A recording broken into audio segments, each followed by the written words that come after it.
Hello, welcome to Women in Action, and this week is my pricing for profit boot camp. It's going to happen actually on the 3rd of May. So I wanted to come in here for this week, and every day this week I'm going to come on just to remind you about pricing. Okay, so today I wanted to talk about getting clients and what kind of value you give them. So there's like 5 things I want you to think about. The reason I'm doing this is because I want you to start thinking about your value and what kind of services you're giving. This week I've actually got 3 more clients, and I had to kind of work out what I'm going to give to each of them, because each of them are just so different. Okay, and when you are thinking about your pricing, you need to think about, first of all, so the first thing I want you to think about is, what do they expect? And when a client comes to you and they have an issue, maybe they've got a 4-year-old who can't speak, has got a particular syndrome, which might be an unusual syndrome that you've not heard about, you've done your research and you think, what is the likely way I can help them? You then have to think about, what do they really expect? And when you get to their expectation, then when you write your emails and you sort out your payment system with them, they know that you understand them and they know what to expect. So it's really clear from the get-go. Okay, so that's the first thing. The second thing that you need to think about is making sure that it is user-friendly.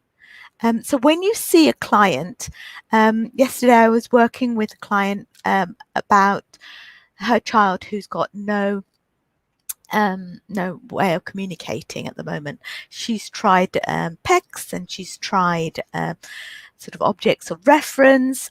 She's tried various things at school, at the special school, and it doesn't seem to work. And so you can see that there's frustration. So then you need to think, well, what would be user friendly for that family?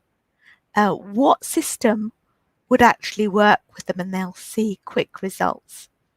And not be confused about lots of different systems or different techniques, but to really get to the hub of what the problem is.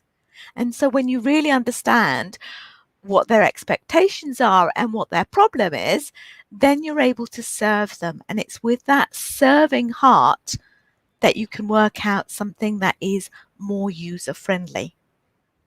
Okay, the third thing you need to think about is how you personalize that service. Okay, and when when you're offering a service, are you going to be working with that child or are you going to work with the parents?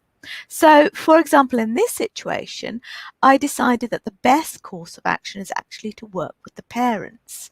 And that means that I do have to then train the parents on how to use different forms of communication.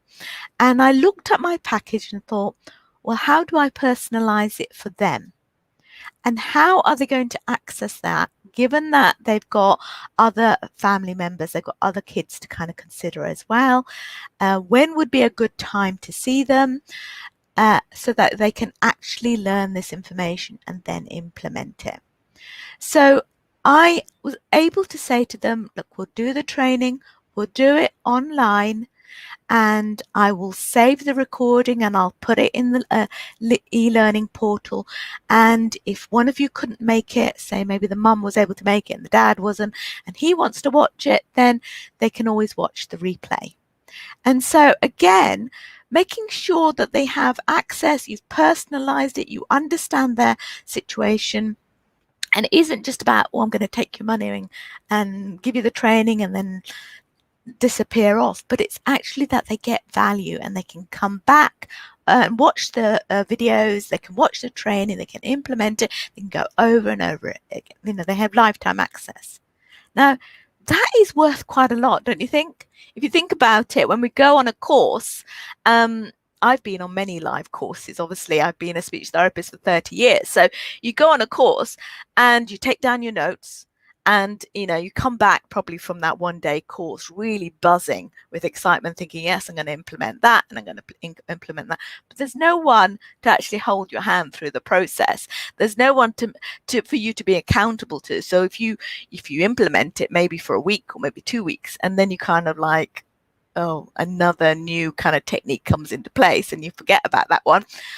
There's no one's going to tell you off. It's whereas when you go on an online course and you have all the material inside the portal and you think, oh, I didn't quite understand that.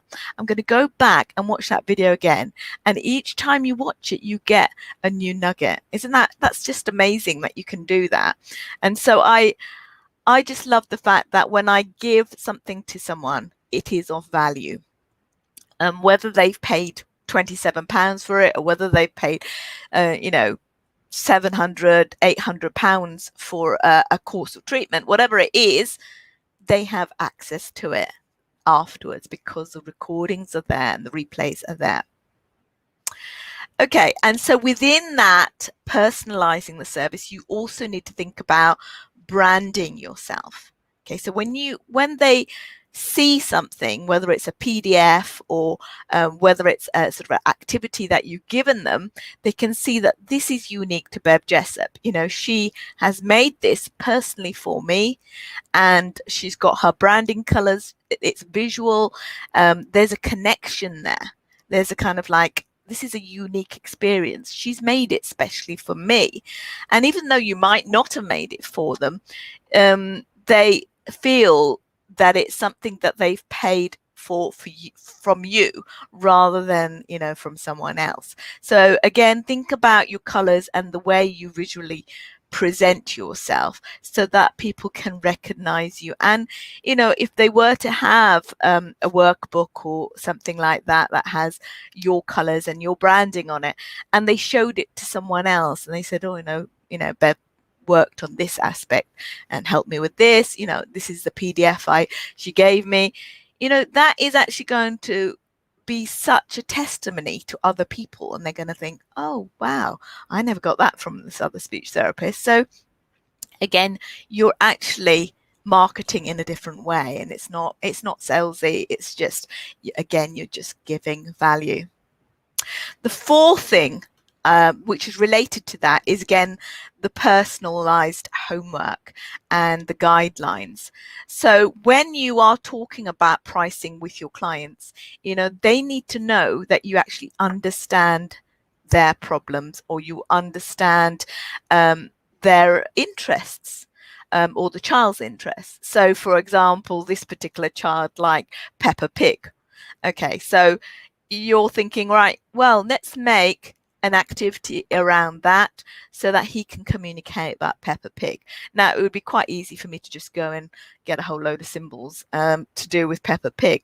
But if I personalized it and actually got his toys and took photographs of that, that would have more of an impact, and the homework will become more meaningful than just getting a load of pictures from Google or symbols from from Boardmaker or something like that.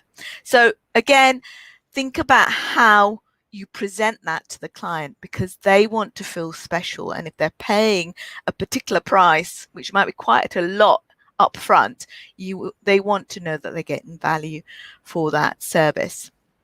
And the fifth thing I want you to think about is the hand holding. Okay, when I talk to my clients, I want them to feel that I am holding their hand, I am supporting them through this process, and they will see a transformation. So the transformation means that they have that confidence in you, they trust you that you will deliver those results. And you can only do that if they actually feel that you're holding their hand through that. So one of the things I do offer is unlimited email support during that period of service.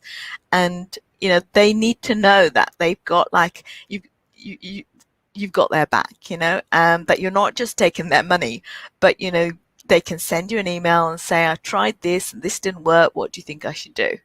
And that sort of thing is really valuable, because that is what you're doing, is supporting and giving them results. All right, so that was just a quick overview of the how pricing is important, but actually giving value, and giving value in 5 different ways. Now, if you haven't joined the Pricing for Profit Bootcamp, the registration closes at the end of this week, and we start the boot camp on the 3rd of May. So make sure that you click the link in the comments, and if you have any questions, send me a DM, and I'm quite happy to answer any questions about that. But if you go click on the link, it'll give you all the sort of information on that page. So I really look forward to seeing you. And until tomorrow, I'll come on tomorrow around the same time and talk about something else to do with pricing and value. Okay, I look forward to seeing you soon. Bye for now.